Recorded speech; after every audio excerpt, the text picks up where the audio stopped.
I haven't seen you for a whole year. I'm just kidding. Right over here.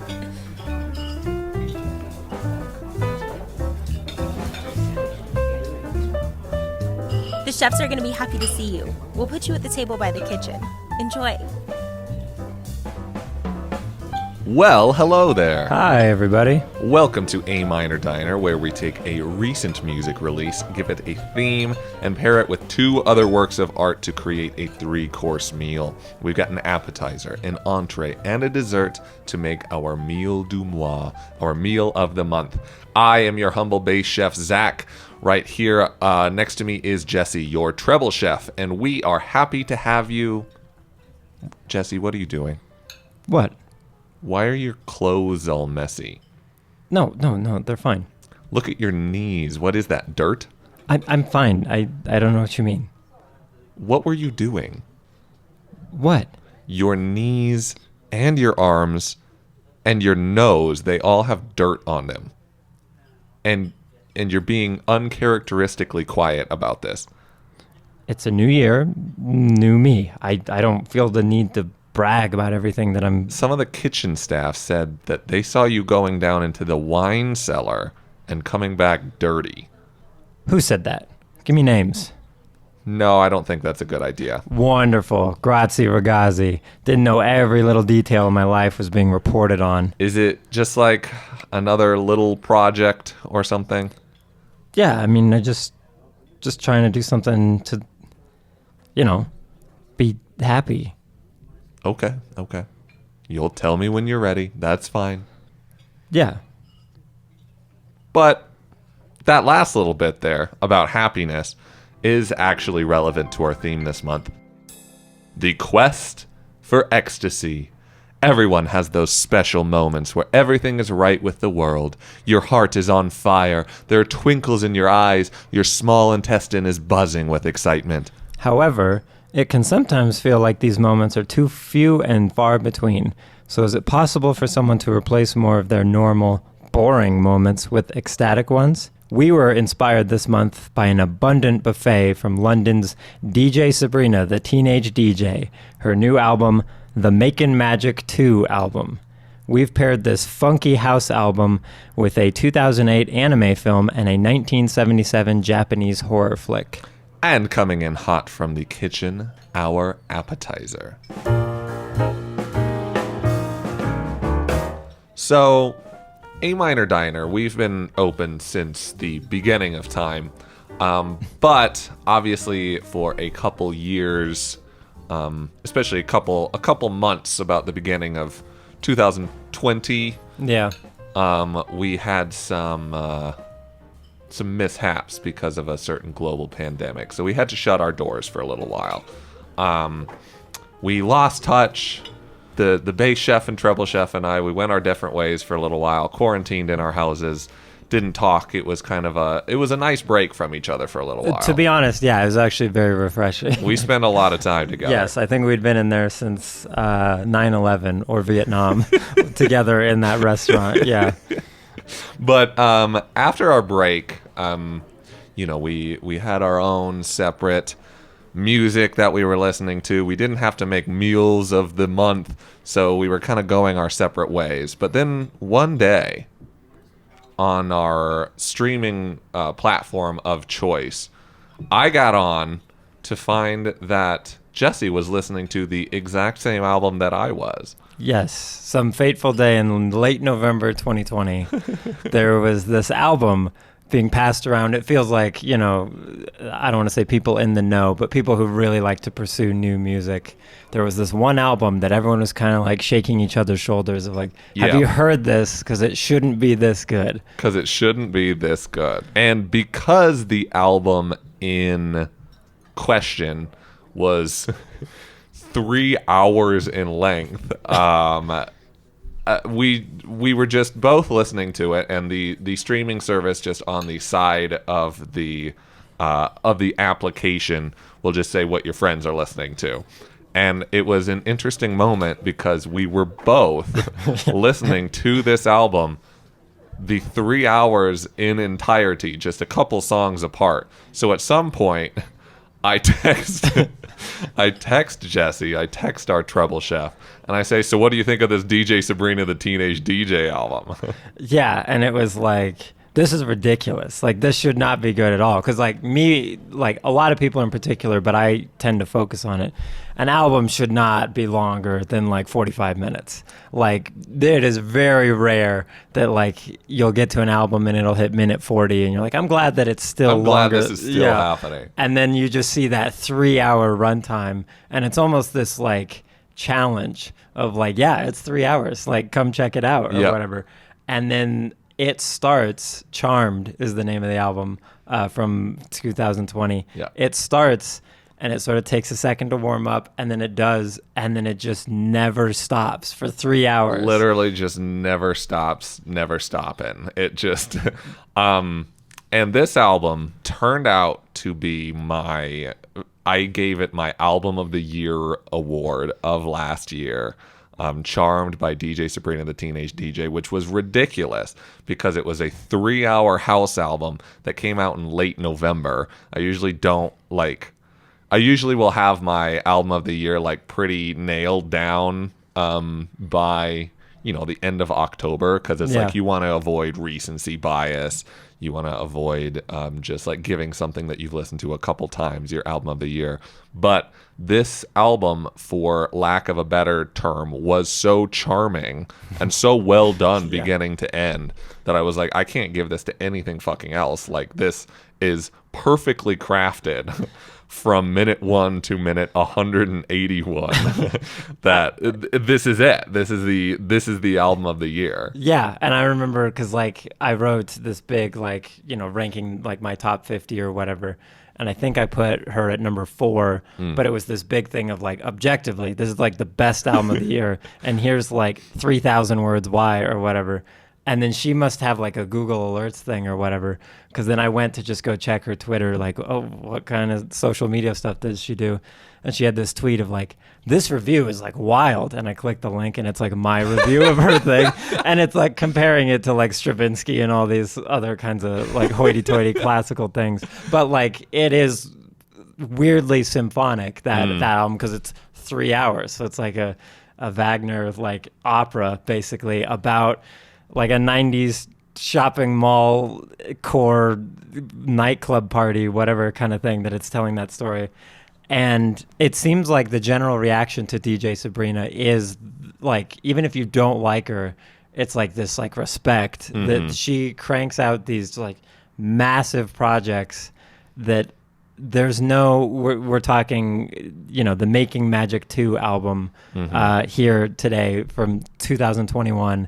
And there's like no drop in quality whatsoever. No. And it's another 2.5 hour project. Yeah. So basically, this album, the Makin Magick II album, a sequel essentially in name only to one of her first releases, if not her first full-length album, called Makin Magick, which was kind of the thing that put her on the map back in 2017.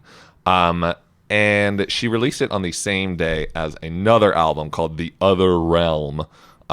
This was, again, in late November. So all put together, it's about 4.5 hours of music that she released in a single day, which is insane. Yes, it's like not a good idea at all. Like when you get like a amateur startup musician, and you're like, yeah, I'm going to make an EP or whatever. How long is it going to be? It's about 20 minutes. And I was like, okay, maybe try like 12 first or whatever. It's tricky to keep people involved for that long.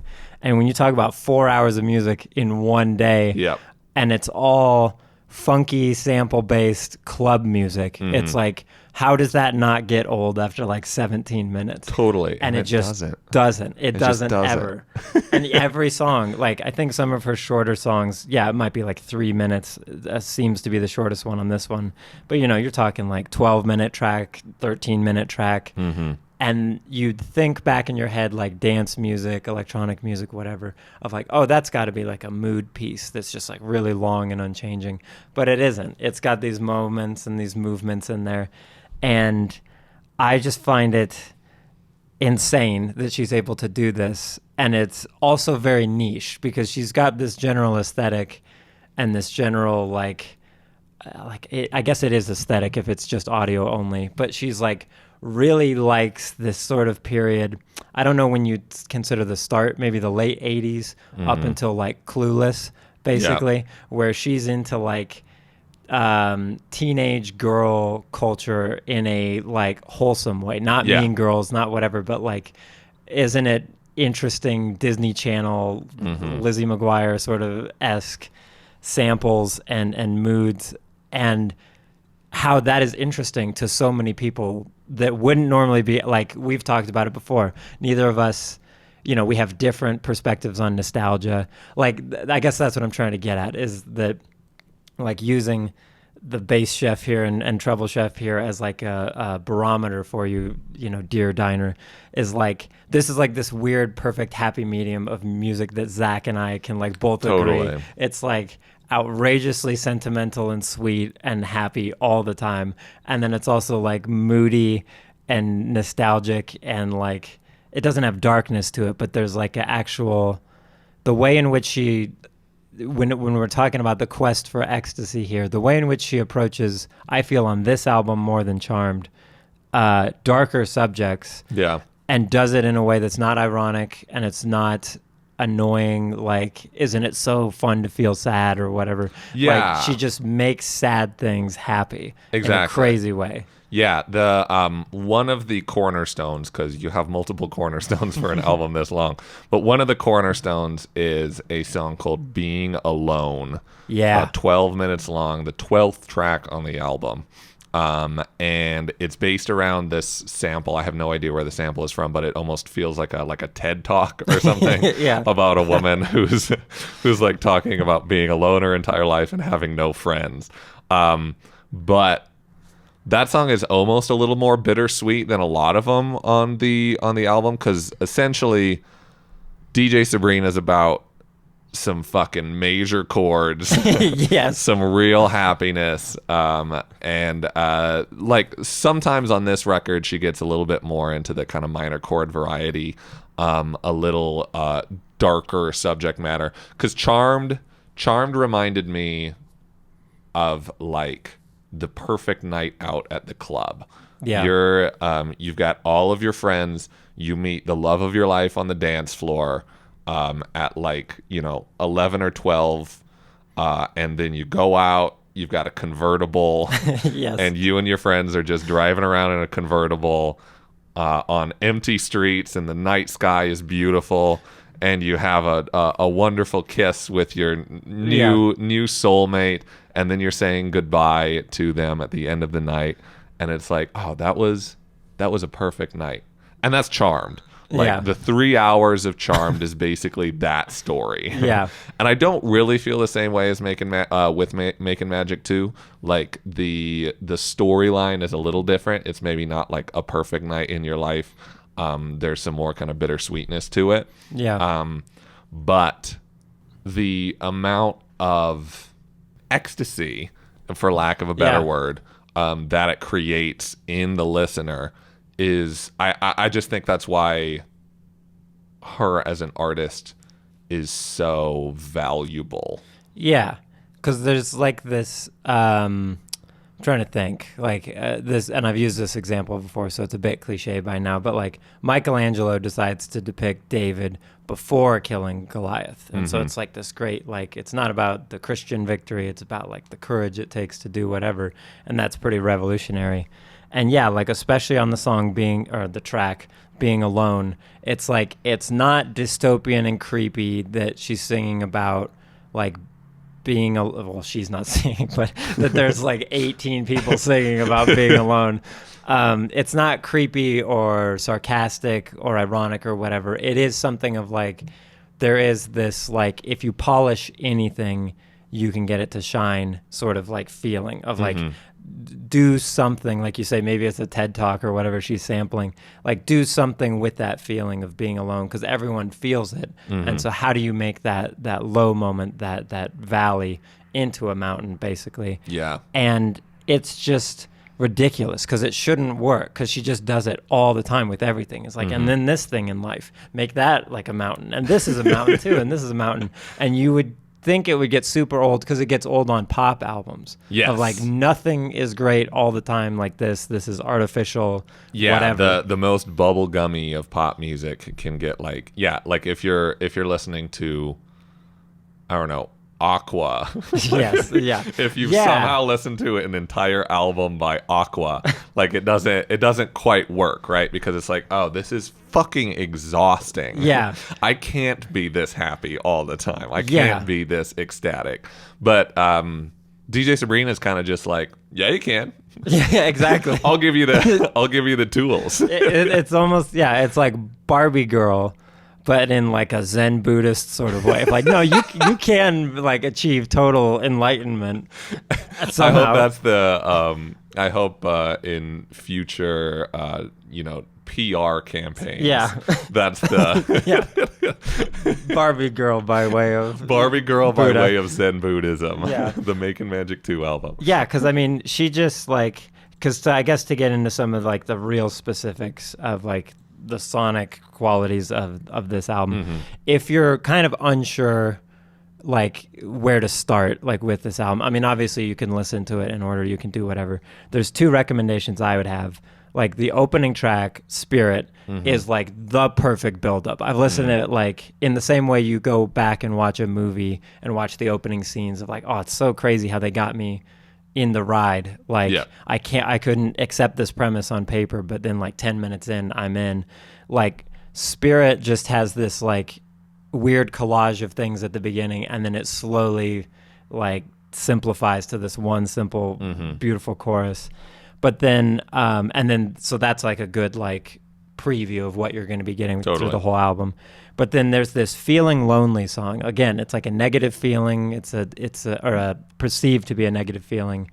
And she takes this approach that's literally, it just feels like a 2001 era Daft Punk song, like off of Discovery. It's got this like French, like deep house sort of like, and when I say Daft Punk, I mean like, as someone who liked Daft Punk before Tron, before a bunch of things. Like, we're talking like homework. Yes, exactly. Back when the biggest exposure they had was like a joke on Flight of the Conchords. And like actual Daft Punk, like first two albums, Daft Punk, Feeling Lonely feels like that. And not in a way that's just like an homage or a ripoff or whatever, but like she truly is well-versed in like the library of the genre that she's exploring. Totally. And those two songs, I think, because then you have like another song you could also listen to, like One Day, which is like 13 minutes long. And there's this, I think it's Jason Derulo.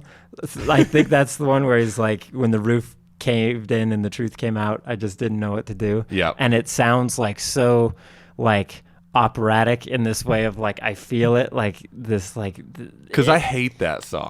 Like I didn't even know the original. I think it is. I think it is. I think it's Jason Derulo. Because that's another thing. Her sample range on this is insane. There's Jason Derulo, country music artists. The War on Drugs is on here, and then just like a bunch of like TV commercials from the 1990s. Yeah. Clips from obviously Sabrina the Teenage Witch. What You Say by Jason Derulo is the song, which is a terrible, terrible song. And that's what's so interesting about this. So we've talked about the feelings that this and a lot of her other work kind of creates, but I guess we haven't really, outside of Daft Punk, really talked about like the sound of the album. Because when I first listened to Charmed, and both of these albums, I keep bringing up Charmed, and that's not to like lessen this new one. It's just like they're kind of similar feelings, they're kind of similar vibes. Yeah. So companion pieces. Yeah, they're companion pieces for sure. But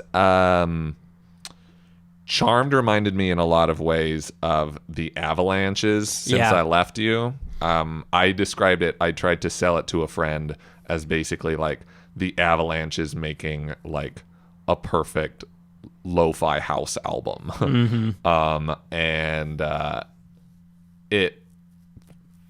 What's so interesting is that, so for that Jason Derulo sample, it's just taken completely out of its original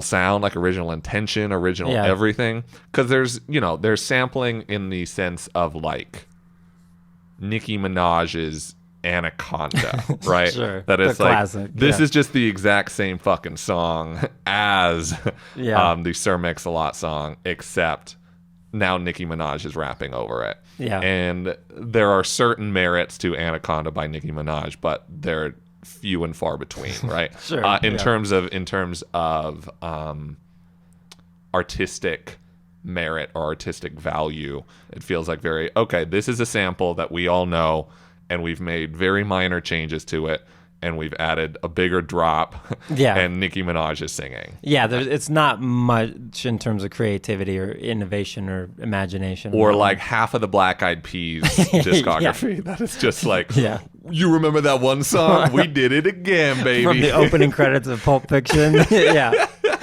you remember Pulp Fiction? We did it again. We got it.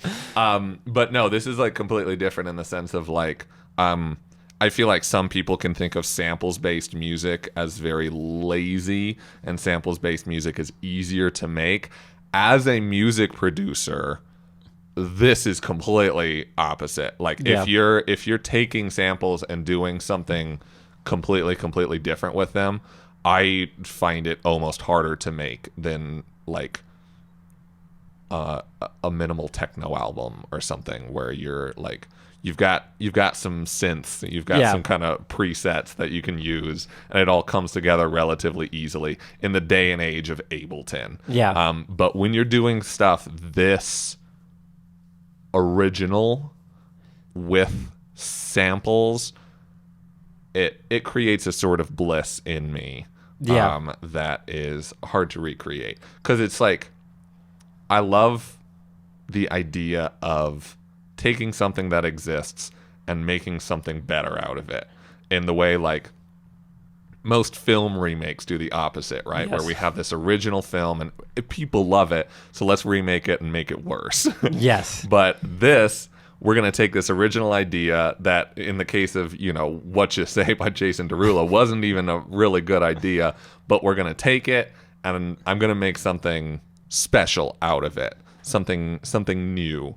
And that's why, like, I don't know, the best of vaporwave does this for me. Like if we're talking, Death Dynamic Shroud, or I don't know, a lot of the best of vaporwave does this, where it kind of recreates something that already existed but does it better and does it in a more interesting way, completely out of its original format. Yeah, like the palette that she's working here, like in the sense of like a painter, like again going back to Michelangelo, like DJ Sabrina's like Pro Tools like files of these songs are just like the Sistine Chapel of like, there's so many different things here. Like even just on like, track 16, because there's 22 on this. 16 is Feeling Lonely, Daft Punk, French house sort of thing. The next one, Miss Me, is like a country music sampled whatever, but it doesn't sound country in the same way that Feeling Lonely doesn't. It's not literally Daft Punk.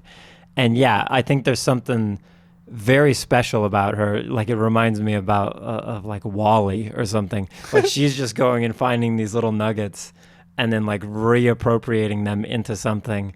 And you're like, again, the whole time, I don't think like, Zach and I obviously love her to death. She's like the prodigal daughter returning here to the restaurant.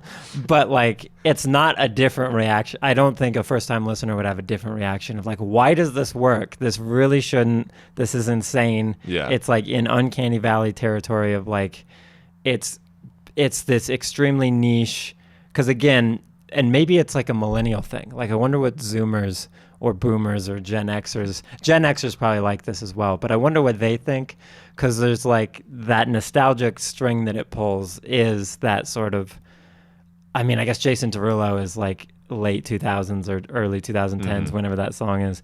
But the rest of it, it doesn't feel VHS, but it feels like early DVD, like early, sort of like the way that the light hits certain things. And it just seems like, again, like the Lizzie McGuire movie meets like, or like Clueless. Like her albums just feel like Clueless all the time. And if you look at her like music videos, they're just like, montages or clips of like Sabrina the Teenage Witch or I can't remember that actress's name, her other work or things, and it's like it shouldn't work, especially like I've said, I hate nostalgia and it's bad and terrible and it's not a good like source to come from, but she manages to, again, like even that, reappropriate your nostalgia in a way that, like, let's circle back to Daft Punk, like Random Access Memories.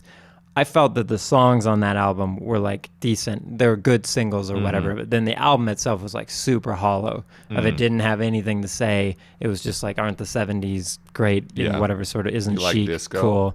Yeah. And then this is like, here's what you do with nostalgia. Here's what you do with sadness. Here's what you do with like love and heartbreak and whatever. And it's crazy in this sort of, I'm trying to think of like a filmmaker or another artist. It's like a Van Gogh. Of like everything Van Gogh did is like still very, vibrant, bright, whatever. And she manages to just do that all the time. And I don't know, like there is one song, Wheels in Motion, can't do it. I despise that song. I skip it every single time just because like the sample is like something about the rhythm of it, something about the whatever of it, and like the subject matter doesn't do anything for me. I don't know what it is. And that's the other thing I guess to talk about is that like you would think to call these songs because there are like bridges and choruses and verses and whatever, but they're all just ripped from such a weird variety of sources that it's like so much fun to listen to. It just feels like a bottomless pool. Like You're never going to know. Like I can't imagine what the like who sampled page for this album looks like, because it's literally probably 300 samples or 400 samples of something. And that level of dedication after just doing one 11 months before is astounding. Yeah. And it's really interesting too, because she... because Charmed hit in the music community in a way that her earlier releases didn't really get as much attention. She still, however, remained anonymous. She's never played a gig. We know she's from London, but we don't know like a real name of the producer or anything, which is interesting to me. There's very few interviews of her existing at this point, but there are a few, and she, in response to like, how did you make 4.5 hours of music and release it on this one day, she said, well, this is pretty much all I do. I don't think of it as prolific or whatever. To me, I just make songs every day, and I try to make an album feel full and satisfying. And it does feel full and satisfying. And I think it's almost like this interesting testament to how, like, part of the reason that this feels so right and this works so well is that it comes from a place of love. Like, there's nothing, like, ironic about, like, yo, you like Sabrina the Teenage Witch? Like, it all feels so legitimate, and it all feels so... from a place of genuineness, and I think you can see that in the fact that she's still just anonymous. She's done like 3 interviews. She probably makes a little bit of money off of this, but like probably not nearly as much as she should, considering how much time she probably spent making these 2 albums. But she does it just because like she wants to. Yeah. And that's, I think, like you're like speaking of like authenticity, where she has this weird thing that all the best movies have, all the best paintings, all the best everything of like true like experts or masters like could look at her work and it's like very respectable. It's like Yeah. she's cranking out things that have true artistic merit. And then someone who doesn't know anything about music production or creation or conception even could listen to it, and it's fun and different and unique and interesting all the time. This is a bop. Yes, exactly. And it makes you feel good. Like it's an interesting thing that she's never performed live. And that's a weird, I don't want to say tragedy, but like it's just positive energy all the time. Because like, she's done like, DJ set streams and stuff. She does that relatively often-ish, I suppose. But because the reason I love live music is I feel like the best gigs put you in this mindset where like nothing else matters except where we are right now, and the people that you're around are like the perfect people that are supposed to be around you because you're all here for the same thing. And it's just like this special, like one of a kind moment. And I feel like with the music that she makes and with the fan base that she's created with the last few releases, a DJ Sabrina live set would be the creme de la creme of... Oh, yeah, because especially that is, I think, what makes the mark of like a great artist. Like there's good, talented musician, whatever. But then like your crowd, how diverse your crowd is, it like dictates like how truly like how resonant that music is. And this one especially is like you're getting someone like the alt country crowd going to whatever club in the city and being like, yeah, I like this one. This one's pretty good, but I can't wait till she plays Miss Me or whatever, and we can square dance to this thing. Like it's insane. And so I just think when it comes to like this quest for ecstasy, it's dangerous to say, oh, she has it perfected, because then she could just go on autopilot cruise control for the rest of her career and not care anymore and take that too much to heart. But like this is like the quest like perfected, basically. Totally. Like she just, every single stone on the path is like a diamond, is a jewel of some extent. And it's like, how long is this path going to go? And it's always an hour plus, 2 hours plus, 3 hours plus. And I just think it's astounding, and it's like one of the better records that we've ever served, like in this restaurant. With Charmed, just to kind of wrap up, like Charmed, I will always have, because it was the first thing I heard from her, so it was like, oh my God, this is perfection. In the same way that Making Magic 2 could be your perfect record if you haven't heard something from her. But Charmed came out in a time that, from my job, I'm, critical. I'm a needed, necessary worker. But it came at like the 2 months of the year that I was shut down entirely. So I was at home for that entire like 2 months that Charmed came out, and damn near every day I would put some of that record on and just like dance in my apartment, just without abandon, with pure ecstasy because of the feelings that it was giving me. Just dance by myself in my apartment, and it was perfect. It completed the quest for ecstasy, and I think that this album can as well. A Minor Diner would be nothing without its sponsors. Have you ever watched a great movie, read a good story, heard a beautiful song, and thought, I wish I could do something like that, but I don't have any ideas? Well, have you considered that your happiness is getting in the way? Sounds like you need help from the tortured artist. Come to our workshops and we will teach you the basics of narrative and composition. Then, one of our specialists will follow you home and help make you miserable. Everyone knows that all good art flows from a state of sorrow. Whether it's introducing doubt into your loving relationships or whispering pessimistic thoughts in your ear to keep you from getting a good night's sleep, the tortured artist is here to make your mind miserable so you can be a genius. Become jaded and misanthropic so that you can bring meaning to other people's lives. Tortured artist, because your parents were right. Does your kid have unrealistic dreams?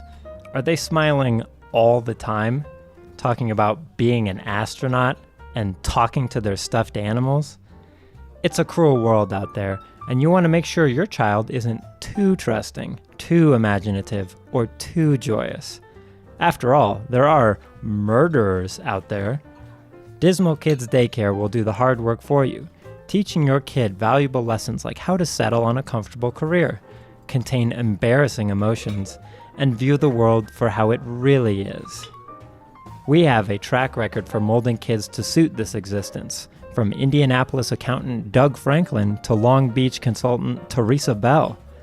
We help your kids slip into their true potential. Dismal Kids Daycare, where dreams are peacefully laid to rest. So, here at A Minor Diner, sometimes we like to treat our diners by bringing out something from our own personal stash. Like Zach and I are very, generous and giving when it comes to the ingredients we use, but sometimes there's a meal that's just a little too special, a little too precious. Mm-hmm. And for me, for this month's entree, this is one coming straight from my stash. Straight from your bread machine. Yes, exactly. Bread is what we'll call this one. Yeah.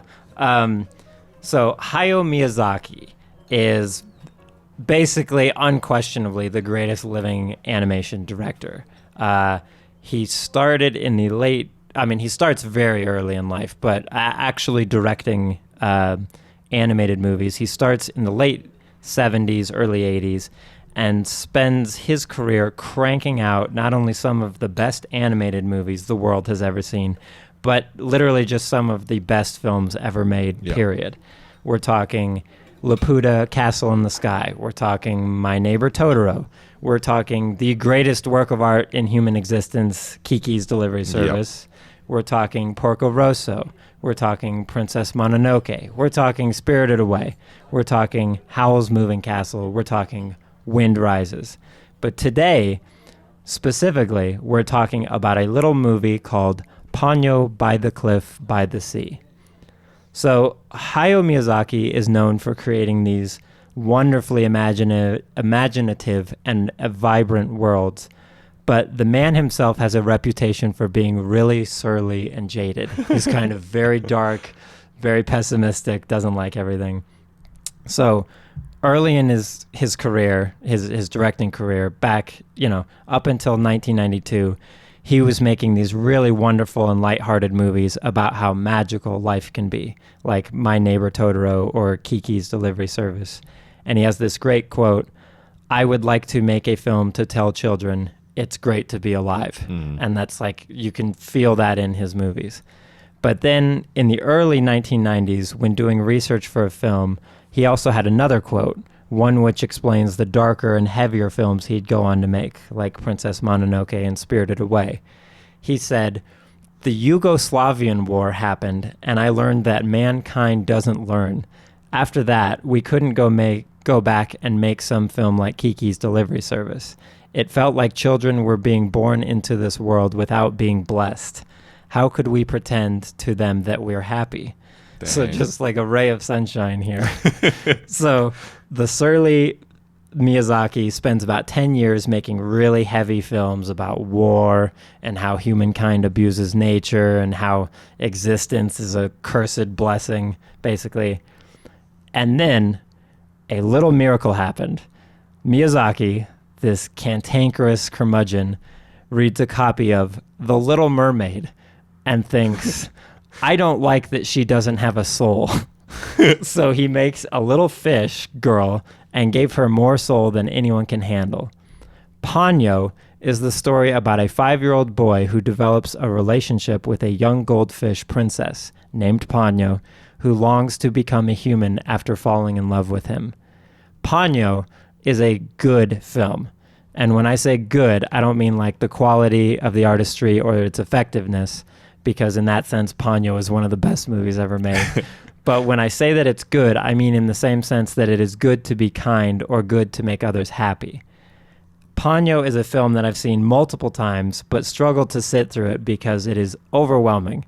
The plot is very simple, but the richness and vibrancy of the emotion is insane. It is a movie about a little fish girl. Just that's all it is, just a little fish girl.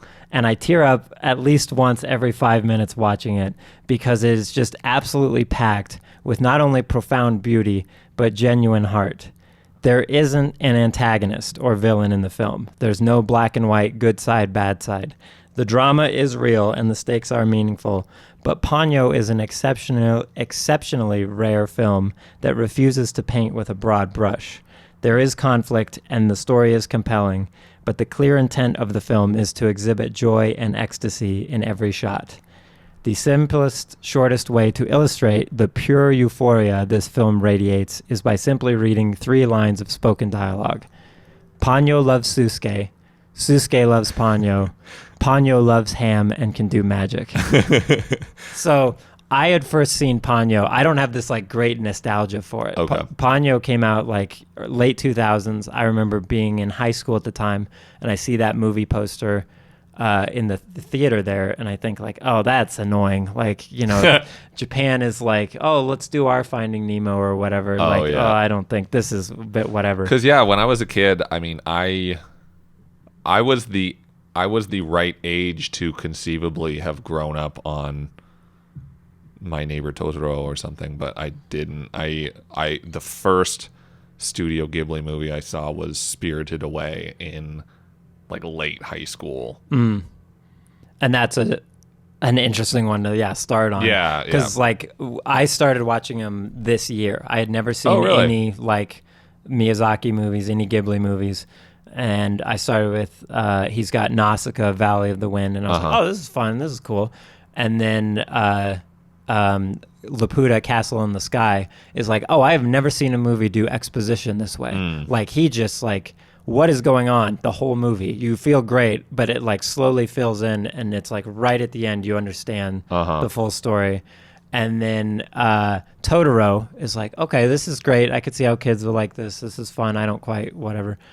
And then Kiki is a dish that I will serve at a later meal or whatever. Kiki gets me in the best sort of way, because it's interesting because you meet a lot of Studio Ghibli fans out in the wild. Yeah. And I think it's a good show of character for Studio Ghibli that if you ask somebody like, oh, what is your favorite, film by Miyazaki or from the studio, you get a ton of different answers. Yeah. It's not like Kiki's Delivery Service is the answer for everybody, but I do feel like I have a special connection with the people that Kiki's Delivery Service is their number one Ghibli, because it's mine too, and I think it's like an utterly perfect film. Yeah, it's like a profound, I remember where I was when I saw that. It like changed my life, that specific one.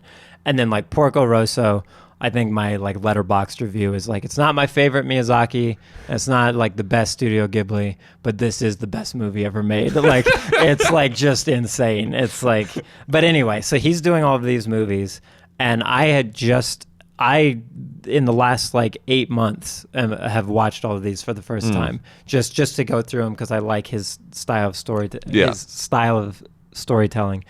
And then he gets really heavy and really ambitious with like especially Princess Mononoke and like Howl's Moving Castle are about like, let me tell the story of like human existence, of like good and evil and love and hate and because there's like there are kind of heavier Ghibli movies. Grave of the Fireflies is like fucking devastating. Only Yesterday is fantastic and more held back, I guess, but both of those are directed and written by Isao Takahata instead of Miyazaki. Yeah, his partner there. And that's kind of like, that's Ghibli's MO for like 30 years, is like super lighthearted but unexpectedly deep movies. Yeah. And then like super deep and unexpectedly like devastating films. Like Miyazaki's latest that he's done, he's doing one more, but the latest he's done is the Wind Rises, and it's a biopic about the guy who makes the Mitsubishi Zero, which is the plane they used to take over Asia basically, but he just likes making airplanes. So it's this like naive guy in this growing militarized society. But so like Hayao Miyazaki has this like reputation because if you watch any behind the scenes things or listen to any interviews, he's just this like white-haired, bushy eyebrowed guy that just always has a grimace or like a glare. He's always smoking like a chimney and just looking out the window, just saying like, you know, mankind has no hope and like all this. And you watch his movies and they're just like sunshine and rainbows and glorious. And so then I think it's just, he had this idea for Spirited Away that he wanted to make a movie for like 11-year-old girls, basically, of like those kind of girls don't have a movie for them. It's all children or teenager or whatever. And he makes this really deep, confusing movie, Spirited Away, that's like really about finding yourself and whatever. And then you watch Howl's Moving Castle and it's even bigger and it's even darker and it's even whatever. And it's like, he's just going to keep doing this. He's going to get older and older and further away from his heart. And so like, it's funny like since this movie came out, anytime he puts out any quote that's like, you know, life is the worst and people are just scum. And he's not misanthropic, but he doesn't like what we do to the world. And then people are like, yeah, but what about Ponyo? Like you did Ponyo of all movies. So Ponyo is like a 2-dimensional animated film, very pretty, like pastel, like not watercolor, but like things that you'd imagine art that you see on beaches and that you see associated with maritime culture, I guess. And for me, like when I first watched it, because I was a little bit waning, I did not like Howl's Moving Castle. And then I see this, and like even the opening that's just like underwater is like outrageously, there's all this like operatic choral orchestral music and all this beautiful sea life, and then it just proceeds to, just like DJ Sabrina, never stop. Like every scene is great, every shot is like, how pretty can we make this? Even though the ocean's a little bit dirty and doing whatever, it's gorgeous too. I forget which of the Ghibli movies you were talking about, how what was it, Castle in the Sky, where you kind of just get dropped in and you have to kind of like fill in the blanks yourself for a lot of it. That's something that I really liked about the beginning of this movie, is that just like in the beginning it drops you into this kind of like magical sea world where there's this dude that you have no idea who this guy is.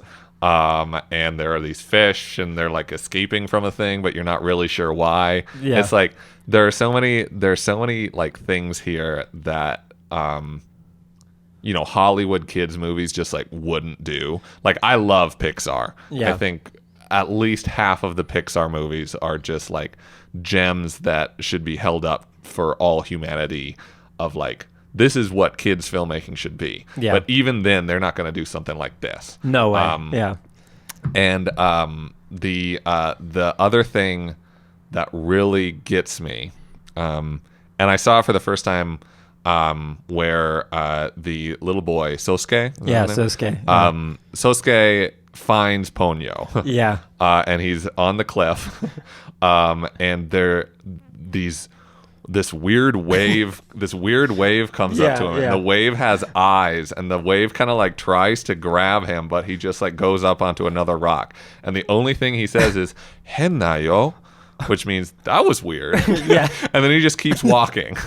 And that's like the end of that. And I think if we're getting to this point of like ecstasy, and viewing the world in a certain way to bring more ecstasy to your existence, I want to live my life how the characters in this movie live their life. I want to live my life how Lisa lives her life. Because there's a scene with Lisa. Lisa is the female caretaker, the mom of the kid. Sosuke's mom, and Lisa and Sosuke are driving in a car at some point, and at the other end of the screen, this is no real spoiler. Sosuke sees Ponyo as a little girl now, just like walking on waves, just like running on water, and he says, Mom, a little girl fell into the water. She was riding a fish. And like in any fucking Hollywood movie, it would have been like the scene where Lisa turns around and her eyes are all big. Yeah. And she's like, a little girl on a fish? Yeah. That's ridiculous. But nobody does that in this entire Yeah. movie. Everybody just accepts everything that is going on as like, this is the way things are. Yeah. So Sosuke says, yeah, this little girl just fucking fell in the ocean. She was riding a fish. And Lisa stops the car Yeah. and gets out to check. Yeah. Even though she's about to get like eaten by a tsunami. Yes. She still gets out to check for this little girl. And that's how I want to live my life. No. I want to check for the little girl. Exactly. Like there are 10,000 things you just said that like, because it's weird. That's what I mean of like from my own personal stash. Because I just like Ponyo and I think about Ponyo all the time. And so it's weird to hear out loud like exactly that when that's like the tone of the movie. There's all these like wave monsters that come up and Susuke takes little goldfish Ponyo up there and goes, huh, that was weird. And then goes like it back. And like that's the whole movie. And that's what I love the most about Miyazaki is like when he gets it right, and he gets it right, I think 95% of the time. I only don't like Howl's Moving Castle. I don't really like that movie either. Yeah, it gets a bit too maybe too ambitious in whatever way. Like the dialogue is weird, but like I don't need everything explained to me. Like Totally. I like the magic of it, and that's all he does in this movie. Because yeah, like Lisa, like it's a weird, I don't mean to diminish her, because especially people who watch anime and anime culture, and I don't mean to disparage a whole group of people here, but what I'm going to say, I'm sure they can agree to. There's this weird fetishization of like women in anime, and it's a bit disgusting and a bit whatever. So I'm aware of that statement with what I'm about to say. Like Lisa is like, when I think about like what kind of woman would I like to marry, like Lisa is like just a total, like I saw her and was like, that is a woman. That is like a human being. Because just the way that she interacts with her son, because there's that as well, that like he always calls her Lisa, not mom. Yeah. And it's wonderful. He's always like, Lisa, like she's his like stepmom or his whatever. And she just goes with it. She's just fine with everything. But then she will protect her son. Yeah. She doesn't take any crap from her husband, who's like taking another shift or whatever. But like you say, especially that comparison between like Studio Ghibli and Pixar, because they actually do have a little bit of a working relationship with one another. And like John Lasseter used to be very tight with Hayao Miyazaki and would do the English like translation, subtitles and dubs and things. And recently I was watching this, because I always watch it in Japanese with the English subtitles, as you should, as a respectable human being. You should watch a movie. Unless you're 6 years old. Yes, exactly. If you're a 6-year-old kid, you can't literally you can read. watch the fucking dub. Yeah. But other than that, grow up. Yeah, and Susuke can read, and he's 5, so like you should get on the ball there. But like I was listening to the dub, the English one, and it's like, you know, star-studded. Liam Neeson is like the whatever Merlin figure, whatever his Tina name Fey is Lisa. Yeah. And there's like too much. I kept on the subtitles for what would be the Japanese whatever, and they just so many things like, oh, the ocean sure is dirty. Oh, I'm gonna go walk over here. Oh, what's this? What, like way too much exposition, way too much dialogue. Like I don't need it. But like exactly like you're saying, living this life that the people on this little peninsula, this little island live. Every moment of this movie, you think, because it throws some huge. There's like the ocean is basically going to war against this little island, and it's never this like Michael Bay, even Pixar, like huge giant like stakes and everyone worried. Yeah. Everyone handles every situation in a very admirable way. They're all mature all the time about everything. Like Lisa, there is that moment. Again, no spoilers because you have to go watch this, any diner. But like there's the moment where Ponyo is not, because it's, you know, based on the Little Mermaid to whatever degree. So Ponyo is not the fish anymore. She is the little girl. Yeah. And like Lisa just like takes it in stride in a way that's so perfectly written of she's like, well, the world is full of magical and weird things that aren't explainable, but the power's out. So let's go get the generator going or whatever. And like then just wants to make these two kids like Super ramen happy. and soup and and everything. And I think it's this weird, because he was doing a lot of CG elements in his movies at the time, and they kind of dialed all of it back to go back to like, let's do something that only we can do, that's just like a Studio Ghibli 2-dimensional 2D animation style, and doing it in because it looks different from all of their other movies. Yeah. Like they have kind of a signature style, and this one looks different, and it's just everything about everything you can feel. He even said it himself, like the ending credits are in full alphabetical order, and just in a weird way that like this giant like Mitsubishi helped with this film, like, and not Mitsubishi just the car company, the huge conglomerate or whatever, and they are listed like just in the M's, like in English it would be, and like there are like 3 cats that live at Studio Ghibli that are also in the credits, and so it's like indiscriminately like, here is the group of people that poured their heart and love and soul into this, and like that scene in particular I think is like one of those, like, this movie will be watched 100 years from now, like when Ponyo like officially goes from like fish to girl, and it's like in this big hurricane sequence or whatever. Like the music is outrageously better than any other movie like released at this time. Yep.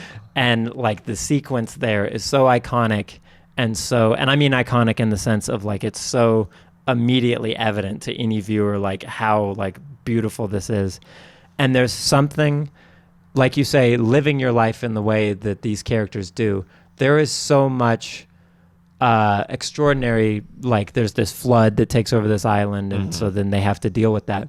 But there's so much just mundane nonsense. Like in any Ghibli movie, any Miyazaki movie, he makes like doing chores look really interesting and really fun and appealing. And I think it doesn't matter really what your station is in life, especially with Ponyo, because you're dealing with Ponyo and Susuke, who are both like 5 years old. And then Lisa and her husband are kind of going through a brief little rough patch. Yeah. And they're like in their 30s or 40s or whatever. And then you're also in this retirement home all the time with these like women that are clearly in the sunset of their lives. Like they can't even walk, they can't do whatever. And you're seeing all walks of life like touched by this like little red goldfish that like spits water in people's face, and there's something, all of their ambition is rewarded in a positive way. They're all like mature and responsible and accountable to one another. And again, as like someone who's written scripts, like you don't do any of this. Like you need conflict, you need flawed individuals and human beings, because that's what we're told, right? Yes, I mean, that's exactly. what, so if you ever take any sort of writing class, they're like, well, nothing is anything if you don't have a major conflict, like if you don't have something wrong here. And I feel like, so there's a quote from Miyazaki, and he says, "The concept of portraying evil and then destroying it. I know this is considered mainstream, but I think it is rotten. This idea that whenever something evil happens, someone particular can be blamed and punished for it. In life and in politics, that is hopeless." And this is why, so like in this film there is a quote unquote villain, but not really. Like the sorcerer guy is the closest thing to a villain, and the sorcerer just wants to protect Ponyo. Like the sorcerer is just thinking like, so in a more Hollywood film, I think he would have been portrayed more as villainous. But this dude's not villainous. He just thinks like, human race is kind of terrible. I want to protect my fish. my goldfish daughter. Yes. So like she has to stay with me. Like we can't have this silly human like with her. But I think of the sorcerer almost as like this character who represents people who kind of just like focus on the negative. Yeah. I think that's a very, very popular belief system at this moment of time, is that everything is bad. Yeah. You should feel bad about where the world is. And yeah, that's our philosophy. But and then it's someone's fault as well. And it's also somebody's fault. It's never yours. Yes. It's always somebody's fault.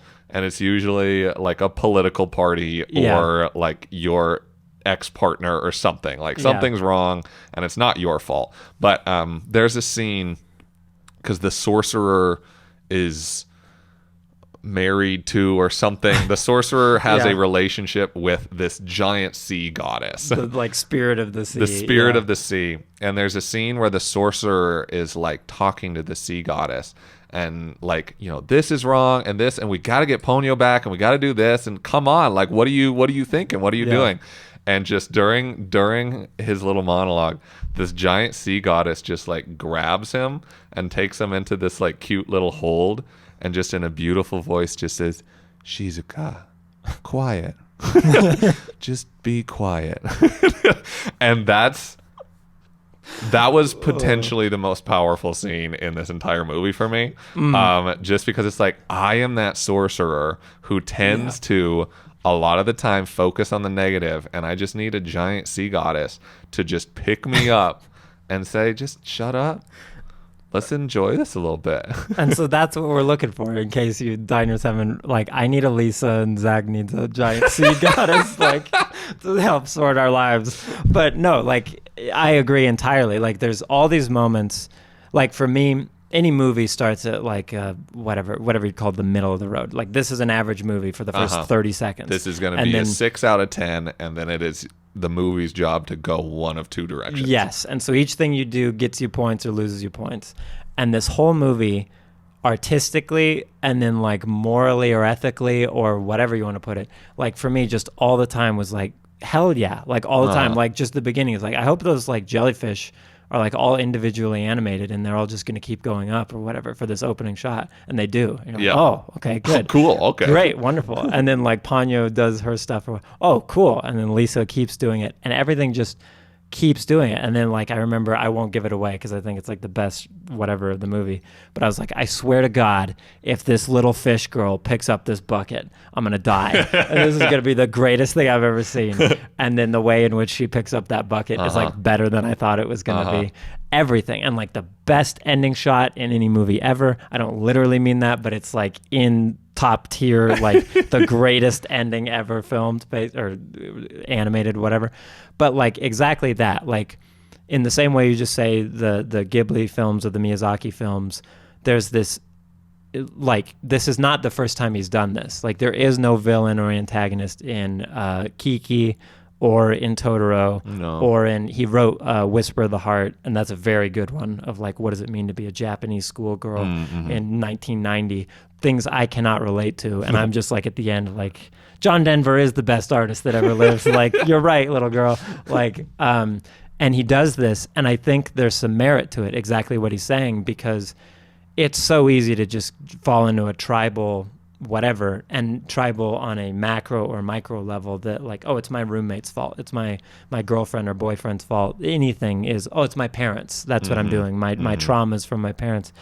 And there are all these gigantic concepts. I think you can show this film to a 5-year-old and they're going to be enthralled, and it's the best thing ever. And then you can show it to an adult, any adult of any age, and it's like the depth of like the human emotion and like the context that they're going into with these older women who are just like stuck in this hurricane in this nursing home is like, I know this is okay for my kid to watch because they're not really truly addressing this, but this is like terrible. They are, yeah. This is like really heavy, even though it's like presented the whole time. Oh, we'll just do this. We'll just do that. We'll just whatever. And it's like beautiful, like the way that the ocean floods this island basically and how they deal with it. We're used to like, well, you know, Katrina and, you know, like climate change and, you know, earthquakes and blah, blah, blah. It's like, no, they take it in stride. And there's something like you're saying, like, quiet, take it in stride. Yeah. And just like when he feeds Ponyo doesn't like the lettuce from his sandwich. And then she likes the ham. And he's like, Mom, Ponyo likes ham or whatever. And she's like, oh, well, you know, that makes two of us or whatever. Like the goldfish just ate ham out of his like bucket or whatever. And you'd think, okay, this is bad writing if that happens like one time in a movie. What was that moment or whatever? But it just keeps happening. And there's this like, even when things are larger than life, every single character like deals with it. And it's like this wonderful roadmap to like finding this happiness and this joy. Because even when there's this total destruction, be it when things are being destroyed or in the aftermath of like, oh, we're gonna have to clean all this up, it's gonna be a disaster. Like they find beauty in like, isn't it beautiful what nature has done and how we are handling it.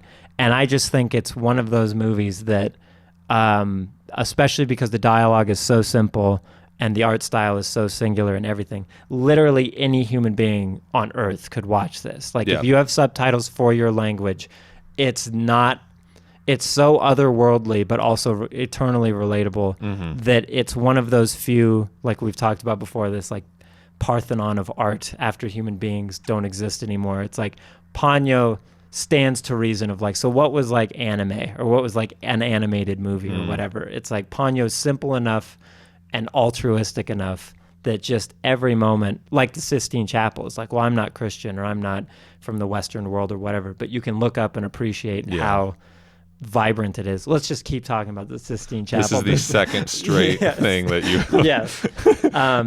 I wonder if the dessert is also going to be the Sistine Chapel. It will be in some way, yes. And one of these days we'll just drag that ceiling in here as its own work of art. But what I mean to say is, like, this was like my first thought when it's the quest for ecstasy is, you can do these things that like there's nutritional value in this is sort of what I mean. It's one of those weird, it's like eating sushi in a certain way. It's not filling to where like, oh, I just wasted all my time watching this movie, even though I enjoyed it, whatever. It's like each one is like, oh, this tastes good and it's good for me. Yeah. Every single shot. Yeah, totally. And just to kind of leave on another quote, because it's funny categorizing Miyazaki as, this like chain smoking curmudgeon, because he just drops philosophical wisdom in damn near every interview he does. Yeah.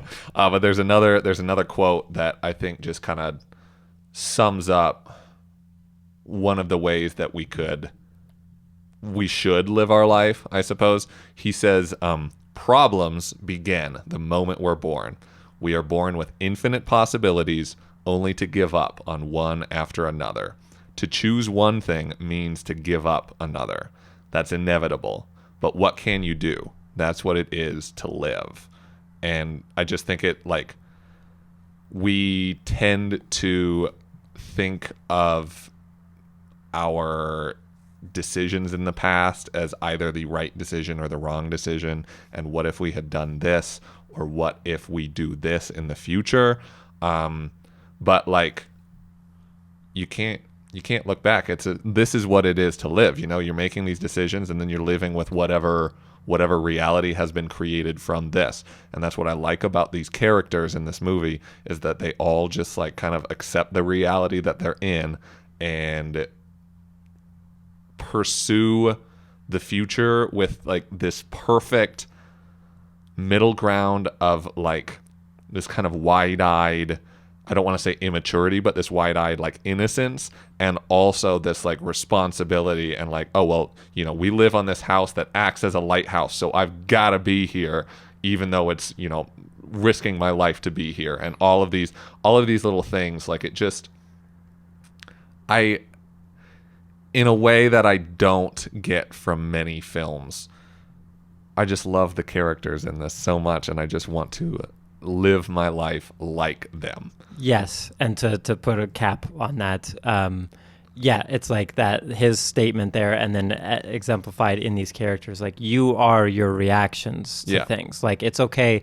you could have come from whatever, you could be whatever, but this idea that, like, you're beholden to where you're from or your past mistakes or things like that, it's like, no, just try to make the best, and that's all you can do in life, because no one gets through it unscathed. And just like, again, like, he has those profound wisdom philosophical drops, and then puts that interspersed in a movie of Susuke loves Ponyo, Ponyo loves Susuke, Ponyo loves ham and can do magic. So for the entree for this meal du mois, our treble chef Jesse brought something from his, home bread basket, kneaded from hand, something that he feels a lot of strong emotions about. And for the dessert today, I have done the exact same thing. My hands are all over this bread dough. I've brought Throughout my life, there have been 3 movies. I'm not counting childhood. Through my from a teenager, where my start of taste, I guess, begins, all the way to now, I've categorized 3 different movies as my favorite movie of all time, and this is one of those 3. So let's go back. 1975, 1976, Jaws comes out in Japan. And it's a huge, huge, huge hit. As it is over here, it's a huge hit in Japan, which is different because the Japanese film industry kind of going through a rough patch. Yeah. Kids, the youth, those damn kids, they're not going to the movies as much as they used to, okay? So the film company Toho, one of the largest production companies in Japan, goes to this guy, Nobuhiko Obayashi, who is a commercial director. He does mostly commercials. He's done a couple kind of experimental short films. Toho comes to Obayashi and says, we want you to write a film like Jaws. And so this was everywhere in Hollywood at the time. Like Grizzly fucking came out, which is just Jaws with a bear, and Orca came out, which is just fucking Jaws with a whale.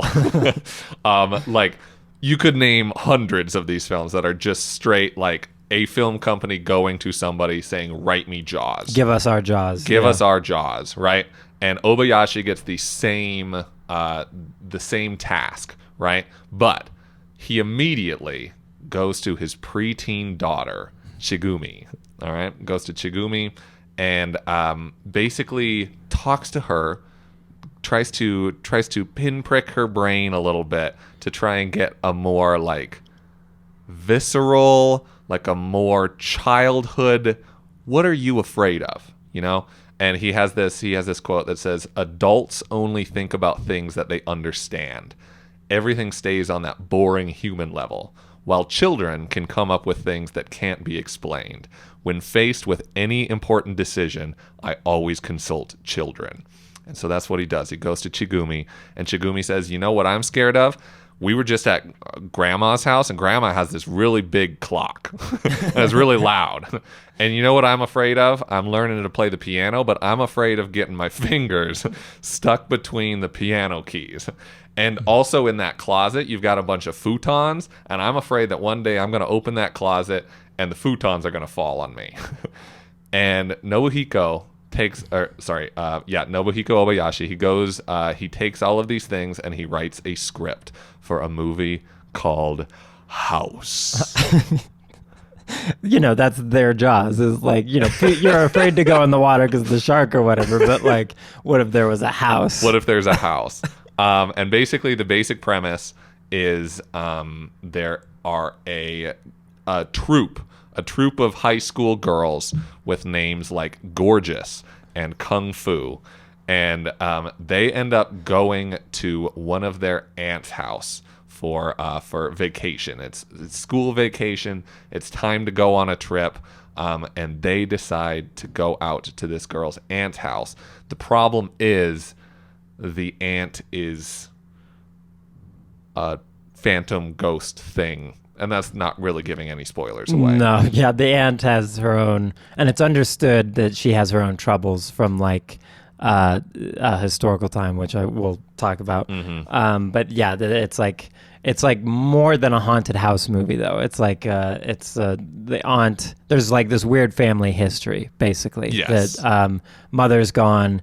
Father has a new step mom replacement, whatever, and she's struggling with that and struggling with like mourning the loss of her mother. And so the unmarried sister of her mother is like, oh, I'll go out to the countryside and go see her. Yeah. And I am super interested to see what you think of this film, Jesse, because every fucking frame of this movie makes me happy to be alive. Every fucking frame of this movie exudes this pure, utter joy and ecstasy that, like, I watched this entire movie with the dumbest smile on my face. Like, it actually almost brings me to tears how much I love most of the frames in this movie. Yeah, and in case, like, dear diners, this is like a lucky month for you to be in here because clearly, like, we're like, DJ Sabrina's the best thing ever, Ponyo's the best thing ever, House is the best thing ever. Like, this is This is pure positivity yes, today. we're in rare form. We have quested for ecstasy, and we have found 3 dishes that will hopefully do the same for you. Yeah. I think, because there's 2 things I want to say before I say my actual thoughts, because, like, yeah, House was filmed on one of Toho's largest sets where Obayashi shot the film without a storyboard over a period of about 2 months. And he desired the special effects to look unrealistic as if a child created them. And I get this, like, the same sort of vibe. Like Zach is clearly, like, much more of, like, the horror, like, certain kind of films. I'm certain kind of films. Like, this is way more in his wheelhouse. But it felt very, like, 1970s, 80s Sesame Street to me. Totally. Where, like, because you think of Sesame Street as, like, oh, you know, Big Bird and Elmo, and they're talking about, you know, shapes and letters and whatever. But there's actually, like, a lot of really sophisticated cinematography and, like, storytelling in there because they're puppets, and they have to mask that. And so it's all very clever. Yeah. This movie... 2 months without a storyboard is insane. Because, like, when I was like, this is the kind of movie I like, where they storyboarded this whole thing a year before they shot it or whatever. And then you learn that. And I don't understand. Like, he is drawing on whatever muscle memory from his commercial work to be able to, because, like, every shot is like, that is the most interesting way to depict this thing. So literally every, almost to the point of, like, pure exhaustion on the viewer. Like, the first time I watched this movie, I loved it, but I didn't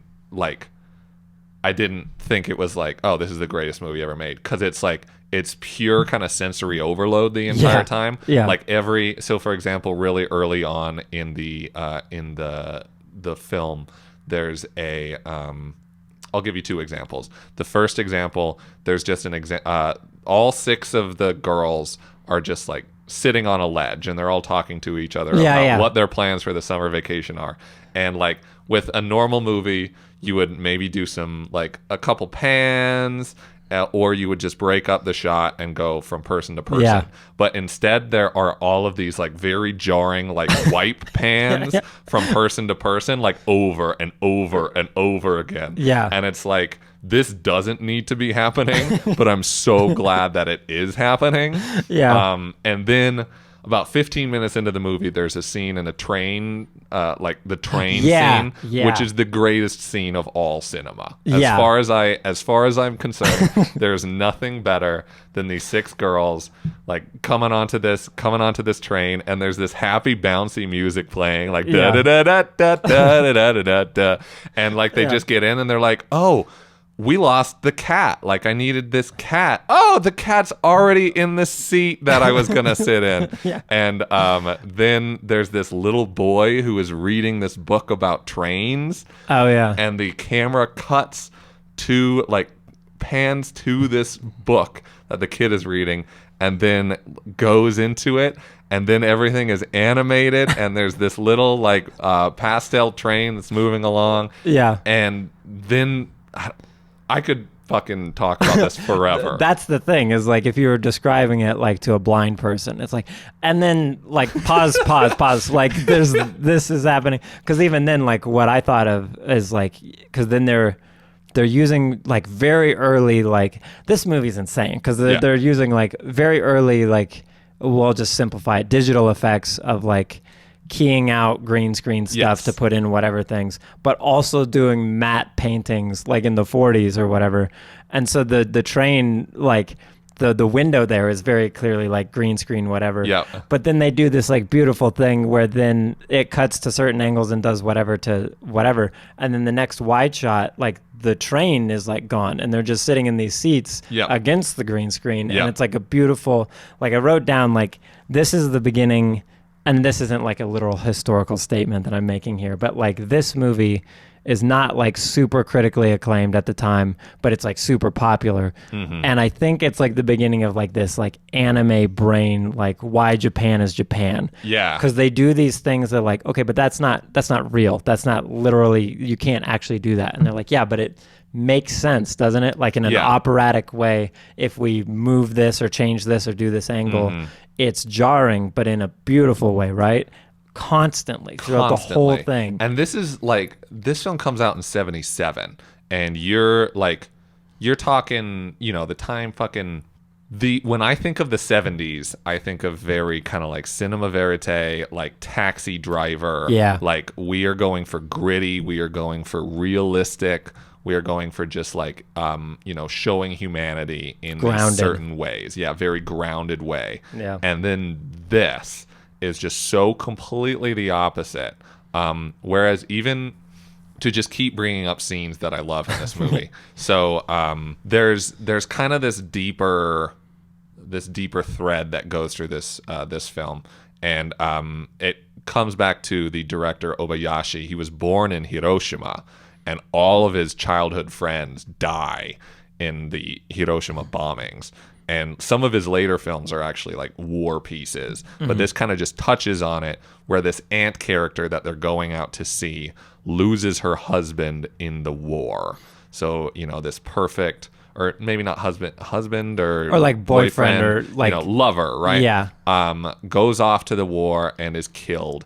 And all of this exposition is given in this way that they, so a normal film would be like, okay, well, we have to show this exposition. We're not going to tell this exposition. Yeah. So what if we had like an old film reel, you know, like what if we started this old film reel look and we showed some, you know, World War II scenes, black and white, looks like it's in the 40s. Yeah. And so, Obayashi does this, but the entire time that the film is running, all of the girls are just like making comments about it. Like, oh, look how cute her dress was. Like, oh, what do you think's going to happen next? Oh my God, that's a draft card. It is so fucking creatively, like everything of this film is creative to a certain level that it's mind-boggling to me. Well, like the theme, ecstasy. Ecstasy isn't even just joy or happiness or whatever. It's like just overwhelmed, like serotonin firing on every cylinder.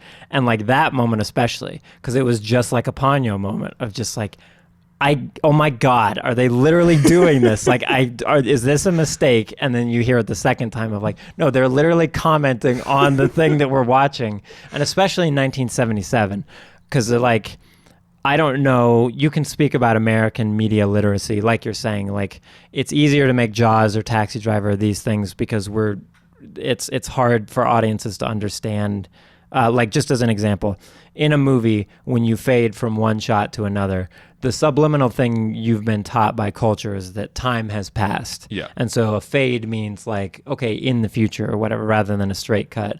And like the Japanese audience, I don't know how media literate they are in the 1970s or whatever, but for like such a ridiculous, like postmodern, like creative thing like that, where like the characters in the movie are now commenting on the movie itself.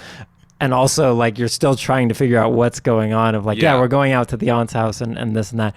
And they just, like, that was the number one thing that struck me. Because, like, when I, you know, low-budget filmmaker at the moment, someday bigger, ideally, whatever. But, like, you write a movie and you try to condense the amount of, like, locations. Because if you can keep revisiting things, it's just better production value. Yeah. And he makes so many sets in this thing that like this is just like the front gate to the house, and it looks so ornate, and the painting is so beautiful, and everything is perfect. And it's like, we're not coming back here though. This is the only scene that this happened. Like the giant, there's this big vista when they get off the bus and they're like going to be looking at the house there, and it's like this beautiful like Sound of Music looking thing, and it's a wide, and it's like, did they like make a bunch of AstroTurf, or is this actual grass or whatever? Because this is clearly on a set, and it's a huge wide shot. Yeah. And they use it one other time, like at night, when the guy comes by, and it's constantly like it's overly beautiful all the time. Yes. For such a wacky, ridiculous, because it is like an R-rated Sesame Street sort of thing of like like in the way you're describing, like these things that kids find scary. I didn't know that she had literally said all of those things because it's very interesting.